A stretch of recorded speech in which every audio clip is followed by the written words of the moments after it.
Guys, welcome to my YouTube channel Mannat let's learn everyday.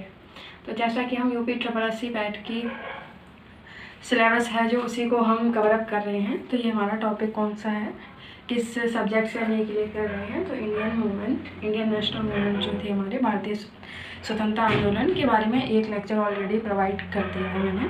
आज का हमारा टॉपिक है आज का हमारा टॉपिक है कि भारतीय तथा सविनय अवज्ञा आंदोलन, महात्मा गांधी तथा अन्य नेताओं की भूमिका। ये है आज का हमारा टॉपिक। इसमें भारतीय स्वतंत्रता आंदोलन में लेक्चर 2 है। तो बिना किसी देरी किए हम अपने इस लेक्चर को आगे बढ़ाते हैं। तो इसमें सबसे पहले लिखा हुआ है कि ब्रिटिश सरकार ने 20 जुलाई 1905 को बंगाल विभाजन के निर्णय की घोषणा कर दी थी। और फिर कब की थी घोषणा? 20 जुलाई 1905 को बंगाल विभाजन की घोषणा ब्रिटिश सरकार ने कर दी थी।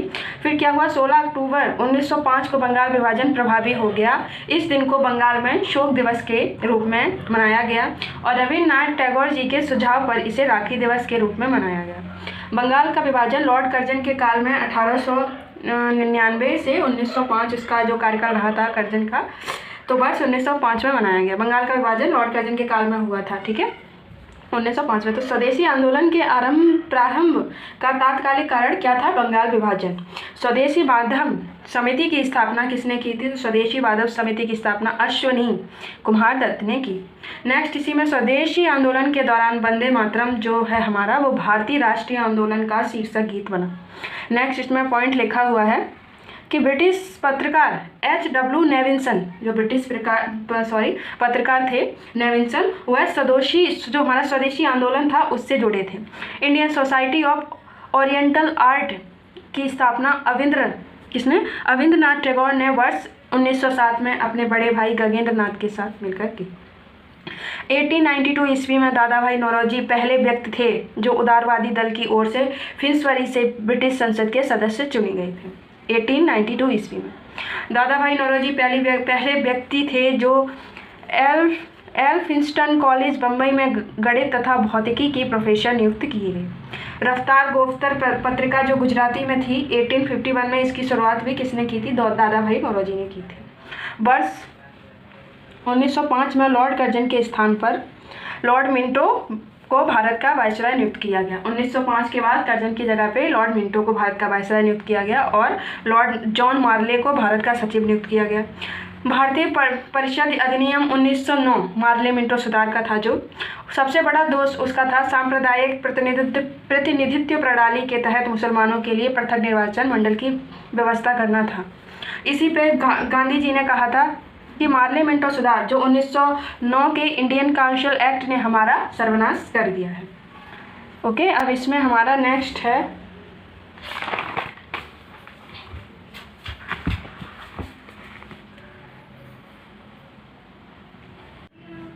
इसमें नेक्स्ट है 1916 से 1912 मतैक्य का काल। तो ये इंडियन नेशनल कांग्रेस और मुस्लिम लीग का है।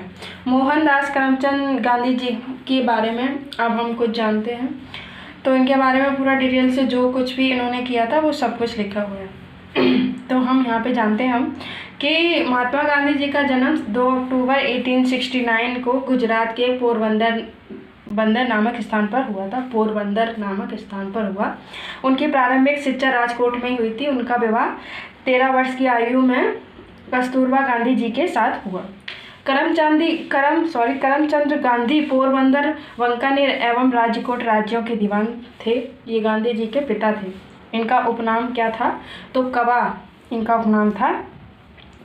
गांधी जी ने साउथ अफ्रीका में 1894 ईस्वी में नटाल इंडिया कांग्रेस की स्थापना की थी। गांधी जी ने दक्षिण अफ्रीका में 1894 ईस्वी में नटाल इंडियन कांग्रेस की स्थापना की और टॉलस्टॉय फॉर्म की स्थापना भी गांधी जी ने ही की।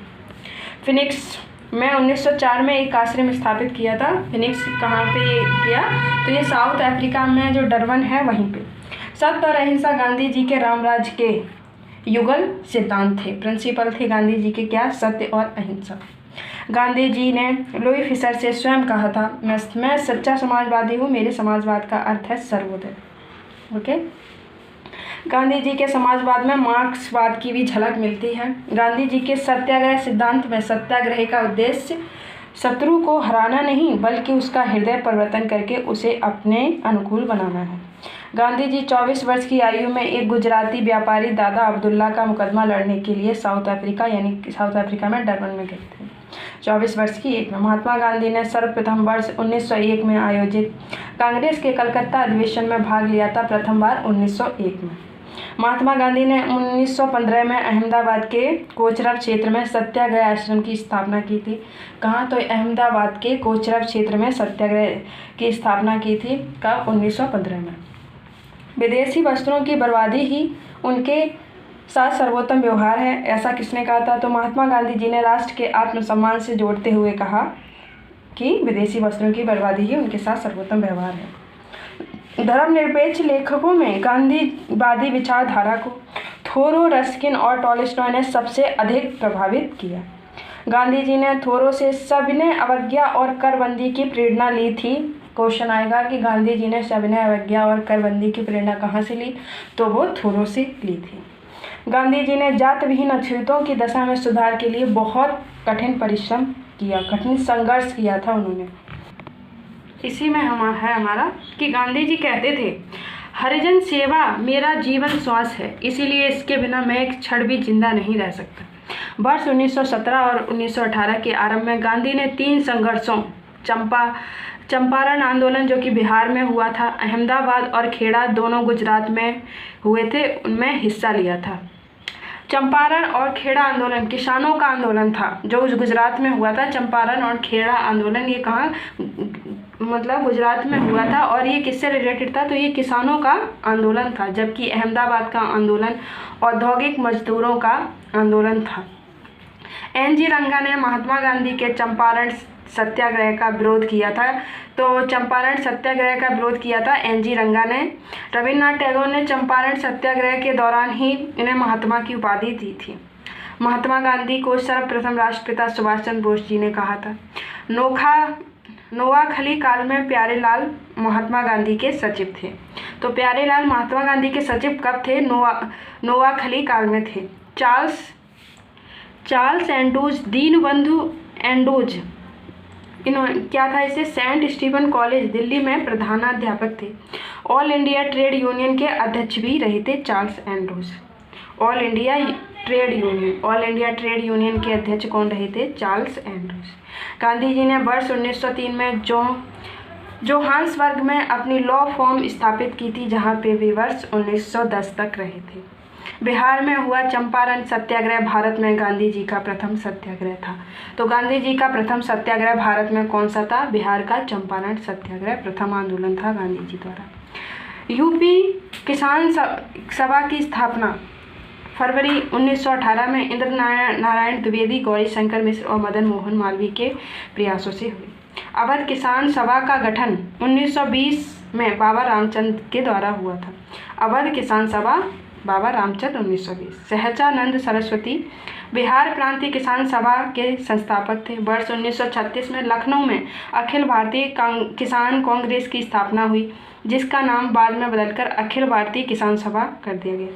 अखिल भारतीय किसान कांग्रेस का नाम बदलकर अखिल भारतीय किसान सभा कर दिया गया। कांग्रेस हटाकर किसान सभा लगा दिया गया 1936 में।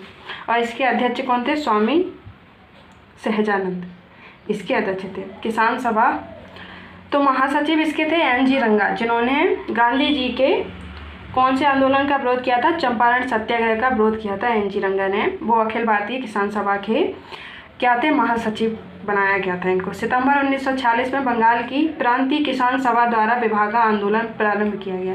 विभागा आंदोलन किसके द्वारा प्रारंभ किया गया? प्रांतीय किसान सभा द्वारा 1946 में सितंबर में। नेक्स्ट है बीपी वाडिया के नेतृत्व में 1918 में स्थापित मद्रास मजदूर संघ भारत का प्रथम आधुनिक मजदूर संघ संगठन था। अहमदाबाद टेक्सटाइल लेबर एसोसिएशन की स्थापना महात्मा गांधी जी द्वारा 1918 में की गई। अखिल भारतीय ट्रेड यूनियन कांग्रेस, इसके प्रथम अध्यक्ष लाला लाजपत राय थे। अखिल भारतीय ट्रेड यूनियन कांग्रेस के प्रथम अध्यक्ष लाला लाजपत राय थे और इसके उपाध्यक्ष जोसेफा बैप्टिस्टा महामंत्री दीवान चमनलाल बजाज थे। अखिल भारतीय ट्रेड यूनियन का प्रथम विभाजन 1929 में नागपुर अधिवेशन में हुआ था। इसके अध्यक्ष जवाहरलाल नेहरू थे। जब इसका प्रथम विभाजन हुआ तब इसके अध्यक्ष जवाहरलाल नेहरू थे और जब ये शुरू हुआ था, तो इसके प्रथम अध्यक्ष लाला लाजपत राय थे। कम्युनिस्ट इंटरनेशनल की स्थापना 1919 में व्लादिमीर रूसी पार्टी वॉल्शेविक द्वारा की गई। ट्रेड यूनियन आंदोलन के क्रांतिकारी चरण का समय 1926 से 1929 तक था। 1940 में रेडिकल डेमोक्रेटिक दल की स्थापना M.N. राय द्वारा की गई। किसके द्वारा? M.N. राय द्वारा। न्यायाधीश सिडनी रॉलेट के सुझाव पर मार्च 1919 में पारित विधेयक हुआ था। न्यायाधीश सिडनी रॉलेट के सुझाव पर विधेयक पारित हुआ था, जिसको बाद में रॉलेट एक्ट के नाम से जाना जाता है। कब? 1919 में पारित हुआ था ये विधेयक। इस कानून को बिना वकील, बिना अपील तथा बिना दलील का कानून भी कहा गया था। लॉर्ड चैम्सफोर्ड 1916 से 1921 के कार्यकाल में वर्ष 1919 में रॉलेट एक्ट पारित हुआ था। रॉलेट एक्ट जब पारित हुआ था तब कौन थे, किसका कार्यकाल था? तो चैम्सफोर्ड का कार्यकाल था रॉलेट एक्ट के दौरान। जनरल डायर की सेवाओं के लिए उसे सरकार ने मान की तलवार की उपाधि भी दी थी। उस समय जो गवर्नमेंट थी उसने उसे उपाधि दी थी। उधम सिंह ने जलियांवाला बाग के नरसंहार का बदला लेने के लिए पंजाब के governor sir Michael O'Dwyer की हत्या कर दी थी, लंदन में की थी, जिसके लिए उधम सिंह को मृत्युदंड भी दिया गया था। जलियांवाला बाग नरसंहार 13 अप्रैल 1919 पर कांग्रेस जांच समिति की रिपोर्ट के प्रारूप को लिखने का कार्य महात्मा गांधी जी को सौंपा गया था। मॉन्टेग ने निवारक हत्या की संज्ञा दी। जानबूझकर की गई क्रूर हत्या किसने कहा था? तो ये दीनबंधु C.F. एंड्रूज ने कहा था। खिलाफत आंदोलन प्रारंभ हुआ था, फिर अली बंधुओं द्वारा प्रारंभ हुआ था, जिनका नाम शौकत अली एवं मोहम्मद अली था। फिर खिलाफत कमेटी के सम्मेलन की अध्यक्षता महात्मा गांधी जी द्वारा की गई थी। शुरू ये हुआ था 23 नवंबर 1919 को दिल्ली में शुरू हुआ था। खिलाफत आंदोलन के दौरान हाजिक उल मुल्क की पदवी किसने त्याग दी थी? तो हाकिम अजमल खान ने ये पदवी त्याग दी थी। तो आज का वीडियो हमारा यहीं तक। इसी से रिलेटेड कुछ नोट्स और हैं जो नेक्स्ट वीडियो में प्रोवाइड कराऊंगी, क्योंकि ये चैप्टर थोड़ा लेंथी है, इसीलिए इसका लेक्चर है वो नेक्स्ट वीडियो में अब प्रोवाइड कराऊंगी। So thank you so much guys for watching this video. Thank you.